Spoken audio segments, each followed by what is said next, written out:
They said Earth was fragile, that humanity was still learning to crawl among the stars, that we should be guided, monitored, and, if necessary, corrected. And when correction came, it took the form of fire. It began without warning. Lunar Station Perseus, Earth's largest off-world colony, ceased all transmissions. No alarms, no distress beacons, just silence. Seconds later, telescopes across Earth witnessed a horror. Explosions rippling across the moon's surface, a silent inferno in the void. 250,000 lives gone.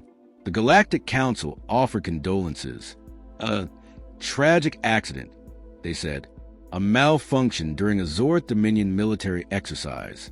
Nothing intentional, nothing personal, just a misfire in deep space. They called it regrettable. Earth buried its dead without answers. Families received nothing but vague official statements. No bodies, just names. At night, the skies were filled with grieving eyes staring at a scarred moon, its impact crater glowing with residual radiation. People mourned, but mourning turned to fury, and fury turned into focus. The United Earth government convened in absolute silence. No debates, no finger-pointing. The decision was unanimous. Earth would not retaliate immediately. That would make us predictable. Instead, Earth would remember.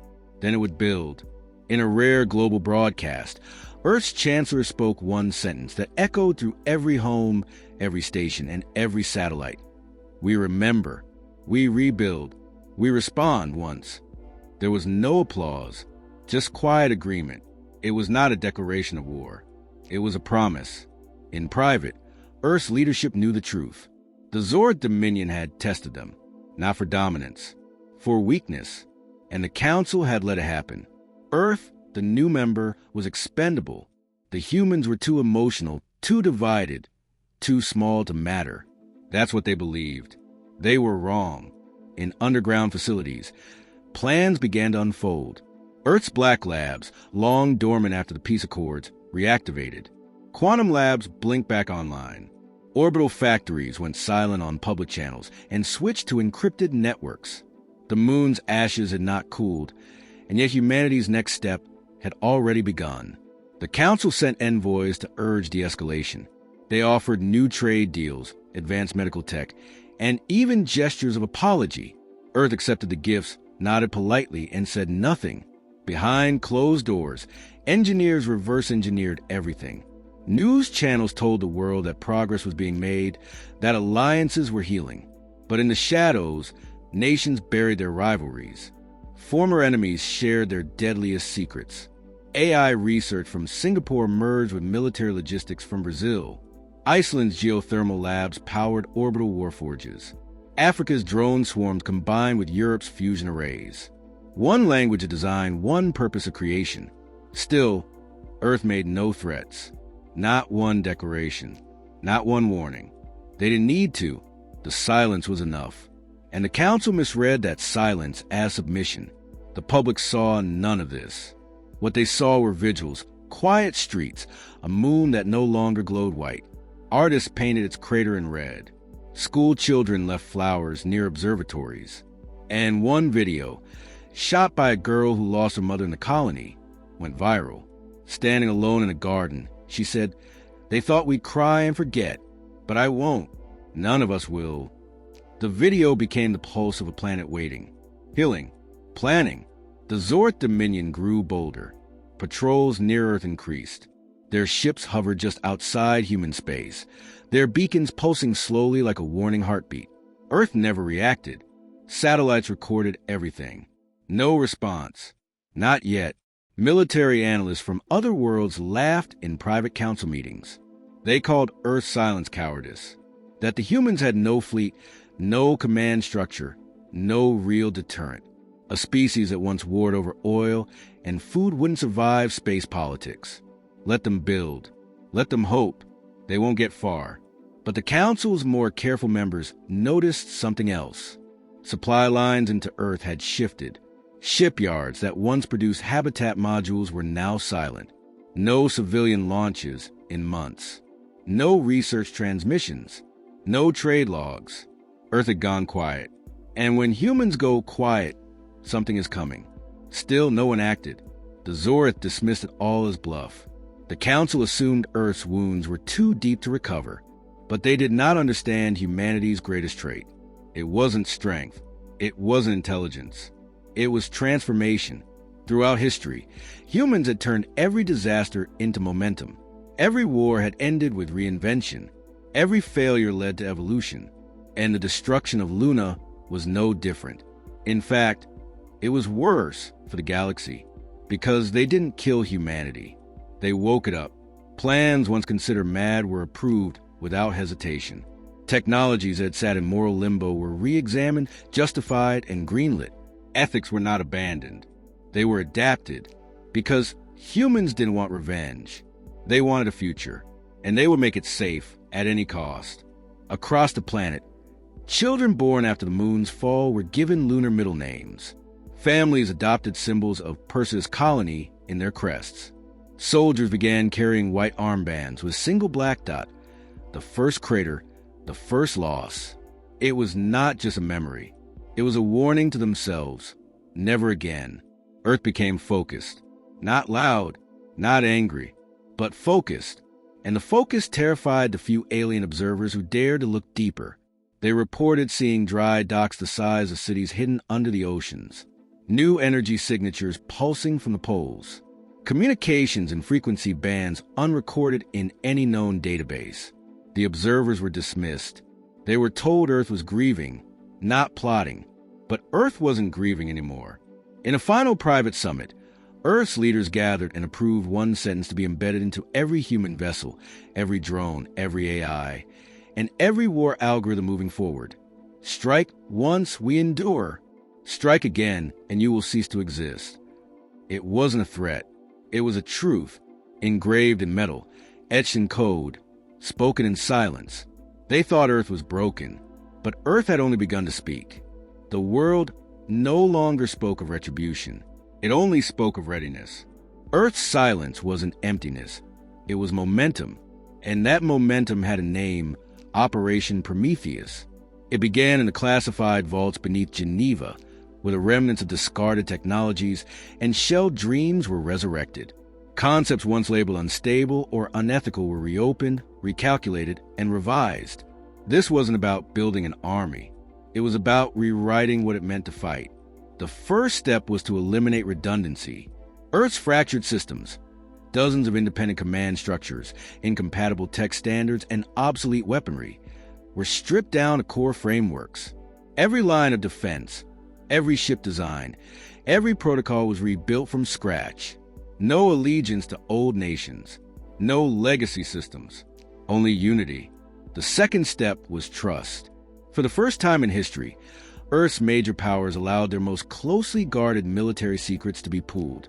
China's zero-gravity metallurgy, America's quantum guidance systems, Germany's AI combat frameworks, and India's deep space tracking algorithms all merged into one language of warfare. It was no longer about pride. It was about permanence. Beneath Antarctica, a launch platform rose in secret. Buried kilometers under ice, it fed power to orbital construction yards above the equator. Civilian satellites were replaced by new, silent ones. Drones disguised as comm relays. Sensors masked as weather instruments. The planet became a living eye. Project Prometheus was split into 7 components. Each one a ship, each ship a deterrent, not a weapon. The doctrine was simple: never initiate war, but always be capable of ending one in minutes. The first completed was the Nemesis, a vessel with no windows, no bridges, and no known propulsion signatures. It didn't broadcast. It absorbed. Wrapped in metamaterial plating that warped light and time, Nemesis was invisible to all forms of detection. Its core weapon wasn't fire, it was physics. A micro-collapse generator capable of folding localized gravity fields and triggering controlled singularities. Tested once, never again. The crater it left in deep space still bent light. Then came the Aegis, Earth's answer to conventional warfare. Its hull was composed of kinetic dispersal plating layered with adaptive AI control countermeasures. Every missile fired at it was reprogrammed mid-flight. Lasers were refracted. Boarding attempts were answered by drone swarms carrying neurological suppressants. It didn't destroy threats. It erased their will to fight. The third and most abated was the Revenant. Unlike the others, it carried no crew. Instead, it was piloted by consciousness. Human minds uploaded into quantum servers, volunteers who sacrificed their physical forms to become eternal guardians. They spoke no words. They required no rest. And in simulations, they achieved kill ratios no organic pilot could match. Critics called it monstrous. The builders called it necessary. The world never saw these ships. Their creation remained sealed under a global non-disclosure pact. Those who worked on them had no families, no names, and no exits. Their reward wasn't recognition. It was survival. Meanwhile, Earth quietly restructured every layer of its defense web. Orbital grids began tracking not just incoming vessels, but interstellar anomalies, faster-than-light ripples and hyperspace shadows. Every ship that entered human space was scanned down to its atomic signature. No exceptions. Earth's top universities stopped publishing research. Patents disappeared. Data networks slowed as entire knowledge bases were firewalled behind quantum encryption. The Council called this paranoia. Earth called it clarity. And yet, even as Prometheus advanced, Earth continued presenting the illusion of diplomacy. Embassies remained open. Trade routes stayed functional. Cultural exchanges were honored. Human diplomats smiled, but their eyes were calculating.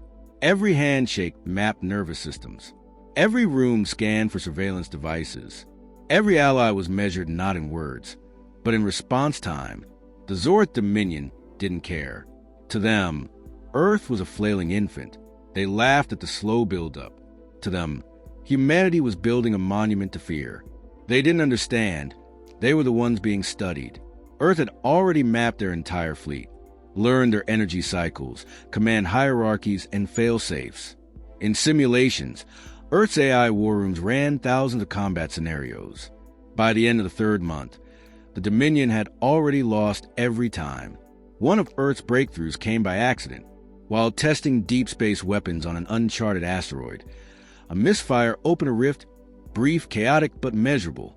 Inside it, readings suggested access to what had been theoretical, zero-point energy. Engineers called it fluke. Physicists called it divine luck. Earth called it fuel. And it was in that fuel that the final piece of the Prometheus puzzle fell into place. Energy independence. No longer relying on solar networks or external power sources, Earth's new fleet could operate untethered for decades beyond Council tracking systems, beyond diplomacy. Meanwhile, military recruitment changed. No longer focused on numbers. Quality mattered now. Soldiers trained in silence. Neuralink combat simulations replaced traditional drills. Elite squads moved and thought as one, connected through implanted interfaces, allowing group reflex response. Human instincts fused with machine precision. Psychological profiling became central. Soldiers were not chosen for aggression, but for control. Rage was a liability. Clarity was power. Recruits who passed were neither loud nor proud. They were focused, cold, purpose-built. One of the lead strategists, when asked why Earth wasn't responding to increasing alien probes, answered calmly, "They want us to act emotionally. That's their mistake. We've outgrown emotion in warfare. Now we calculate." The Council continued to underestimate. They believed Earth was hoarding weapons out of fear. They mistook silence for inaction. But Earth didn't need to show strength. It only needed to ensure that when strength was used, it was absolute. Months passed.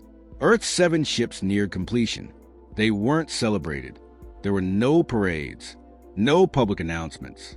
Each vessel launched without ceremony. Each crew swore one oath. If fired upon again, they would not retaliate. They would end it. One final transmission was encoded into every hull, stored in every data core, repeated in over 200 languages. It read, "The galaxy gave us one rule: obey or vanish. We have written our own: attack again and vanish." Earth's enemies prepared for war. Earth prepared for the last war it would ever need to fight. The first real test came quietly. A Zora scout vessel breached Earth's outer defense grid by less than 1,000 kilometers. No weapons fired. No announcements made. The vessel didn't even decloak. It hovered, watched, and vanished into hyperspace. A routine probe, they claimed. Harmless observation. Earth said nothing. But the AI grid noticed everything. Trajectory, hull temperature variance, even the microsecond power fluctuation of their drive core. Within seconds, Earth knew the location of their launch base, their listening post, and the probable relay routes they were using to bypass detection. The Council called it a scouting anomaly. Earth tagged it as Phase 0, initiation of hostility. Back in Zora space, they interpreted Earth's silence as weakness again. No escalation, no demand for reparation. And so, 3 more ships followed, smaller this time. Camouflage. One entered Mars' orbit. One dipped beneath Jupiter's magnetic field.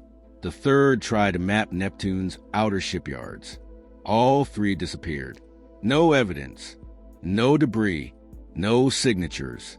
The Council demanded answers. Earth said their sensors hadn't picked up anything unusual. Calm, distant, polite. But for the first time, fear crept into Zora's voices. Because they knew those ships had been obliterated by something they never saw. Not damaged, not intercepted, erased. Behind the scenes, Earth's War Council authorized Silent Veil, the activation of autonomous hunter drones, guided by pattern recognition and zero-latency tracking, each one the size of a coin, each carrying enough nanothermal yield to pierce a dreadnought's core. They didn't operate with commands. They operated with parameters. Anything not human inside the veil did not leave. All of this happened without a single public word. And yet, the pressure built. In Zora territory, fear began to rot the edges of arrogance. Civilian news was kept in the dark, but military leaders whispered of lost ships, dead zones, and ghosts in the dark. Some suggested retreat. Others demanded a demonstration of dominance. The latter one, on the 14th of the solar standard cycle, the Dominion launched a fleet of 15 capital ships, not directly toward Earth, but near the Proxima outpost, an old human mining colony with limited defense. A gesture, not a strike. They hoped to provoke a reaction, something they could use politically to justify a larger engagement. Earth responded within seconds, not with diplomats, not with warnings. The Aegis arrived at Proxima first. Zora's sensors barely had time to register its mass displacement before 3 of their ships lost communication. No energy weapons, no debris fields, just blackouts. The Dominion panicked, activating full combat protocols. Then the Revenant appeared. No heat signature, no FTL wake, just presence. Zorth gunners opened fire. Beams, torpedoes, magnetic shells. Every weapon vanished mid-flight. Some reversed course. Others melted in transit. And then the silence grew louder. Because the Revenant didn't fire back. Instead, it transmitted one line. This is your only battlefield. There will be no war beyond this moment. The Zorth fleet turned to flee. Only 3 ships made it to hyperspace. Back on Earth, no media covered the battle. No public footage. Just an update on star traffic near Proxima, and note that operations had resumed as scheduled. But the message was clear. Earth had passed a line of defense and entered a new realm of deterrence. Strategic finality. It didn't threaten. It demonstrated. And the Council began to fracture. Some members now questioned the Zorta's actions. Quietly, carefully, others sent emissaries to Earth, unarmed and transparent. They were received, given food, cultural documents, and a single non-negotiable message. There will be no invasion, no conquest, no occupation. The next attack will be your last act as a species. Not a warning, a law. And then came the leak. It started with a hacked diplomatic feed from a neutral observer world. A 30-second clip of the Nemesis decloaking above Saturn, its hull disrupting planetary rings as gravity distorted visibly around its core. No weapon shown, no audio, just presence. The footage spread across 12 systems within 2 days. Billions watched it. No narration, just silence and awe. Panic swept lesser colonies. Trade prices fell. Council meetings tripled in frequency. The Dominion, cornered and humiliated, tried to spin the narrative. They called Earth unstable, claimed its technology was dangerous to galactic balance. But few listened. The display had shifted perception. Earth was no longer a child species. It was the apex variable, the black hole in the room. The final shift came from within the council. One of the Varelian senators, a species known for hyperlogic and neutrality, spoke at the emergency summit. We mistook quiet for weakness. What we saw as hesitation was preparation. Earth's silence was not fear. It was calculation. They do not want war, but they will never allow one again. Not here, not anywhere. After that, other voices joined. Small systems asked to open research exchanges with Earth. Mining guilds offered contracts. A few even began to adopt human security models. Not alliances, not treaties, just quiet alignment. Earth accepted nothing. It didn't speak. It didn't posture. It simply watched. For the first time, the galaxy understood what Earth had become. Not a threat, a consequence. Zortha's final attempt to save face came in the form of an open transmission, broadcast across galactic channels. The message was thinly veiled. A call for Earth to submit to Council weapons audits, to prove it posed no danger to interstellar peace. They received a reply. It wasn't from a diplomat, not from a fleet commander. It was delivered in text, automated through all known languages. Peace is preserved by capability, not compliance. We do not seek conflict. But if you strike again, we will erase your name from the stars. You know we can. You know we will. No signature. No origin ping. The message was repeated once every solar hour for a full day. After that, Earth went dark again. But now, everyone was listening. In the weeks following Earth's final message, the galaxy held its breath. Trade slowed. Patrol routes changed. And above every council world, orbital defense systems were recalibrated to watch for what no one dared to name. The Zorth Dominion, once the loudest voice in galactic politics, fell quiet. Their fleet stopped moving. Their outposts stopped transmitting. Internally, their command structure fractured under the weight of fear. Commanders refused deployments near human space. Their citizens, once fed stories of human inferiority, now demanded answers. Why were the monsters afraid? On neutral worlds, whispers became doctrine. New academies opened courses on Terran military philosophy. Security firms quietly rewrote protocols to emulate Earth's silent deterrence model. Entire species pivoted away from posturing toward preparation. And yet, Earth made no move. Its ships stayed in deep orbit or beyond. Its colonies continued operation at normal efficiency. Its diplomats, were they still engaged, spoke only in measured tones. It was a restraint that terrified everyone most, because only those with nothing to prove showed nothing. A turning point came when an ancient archive world, long thought lost to cosmic radiation, was rediscovered. The Council, eager to claim it first, dispatched a fleet to investigate, but Earth had already arrived. Quietly, efficiently, what the others saw shocked them. The Terran science vessel was unarmed.